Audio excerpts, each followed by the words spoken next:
One of the biggest issues in the judiciary is the sexual harassment of women judges. A very big issue. The dirty secret of the judiciary. Then what is this talk of sensitivity all about? I have personally handled 4 cases of women judges who have been sexually harassed. अब मुझे नहीं लगता है ma'am कि इस देश के ज़्यादातर नागरिकों को इस बात का अंदाज़ा भी होगा कि हम जिनके दरवाजे पर न्याय मांगने जाते हैं उनको खुद न्याय नहीं मिल पा रहा है. Can you please explain more about this so called dirty secret? तो यही जो मुझे दिल पे धक्का लगता है वो यही है कि मैं रोज कोर्ट में जाती हूँ, रोज किसी न किसी की तरफ से न्याय मांगती हूँ और मन में विचार आता है, अगर आप अपने जजेस को ही न्याय नहीं दे सकते हो तो इस देश की जनता को अब कैसे न्याय दे सकोगे? ये विचार मेरे मन में आया, इसलिए मैंने ये लिखा। अब मैंने जो लिखा है बिल्कुल सच्चाई है। ये महिला जजेस मेरे पास आई और उन्होंने ये बताया कि हाई कोर्ट के जजेस ने उनको सेक्सुअली हैरेस किया है।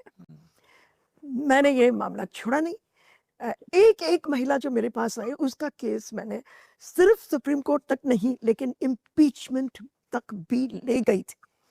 तो उसमें एक जो केस था वो मध्य प्रदेश हाई कोर्ट के महिला जज का केस था।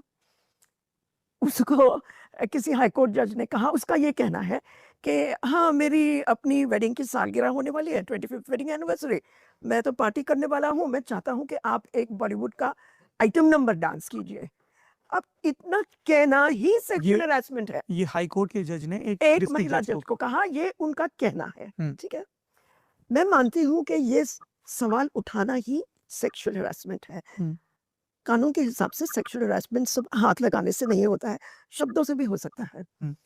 अब आप मुझे ये सवाल, इस महिला का केस मैंने सुप्रीम कोर्ट में 2 बार लिया है और एक बार इम्पीचमेंट राज्यसभा में उस जज की पूरी इम्पीचमेंट भी। सवाल यह है कि यह कैसे होता है और क्यों होता है। मैं मानती हूँ कि कॉन्स्टिट्यूशन में जो आर्टिकल 235 है उसमें लिखा गया है कि हाई कोर्ट के जजेस को, डिस्ट्रिक्ट कोर्ट जजेस को सुपरवाइज करने का अधिकार है। समझ गए ना आप? एक हायरार्की होती है। अब इस हायरार्की का फायदा उठाते हैं हाई कोर्ट के जजेस। कैसे उठाते हैं फायदा? इन महिलाओं जजेस का ACR वो ही हाई कोर्ट वाले जज लिखेंगे।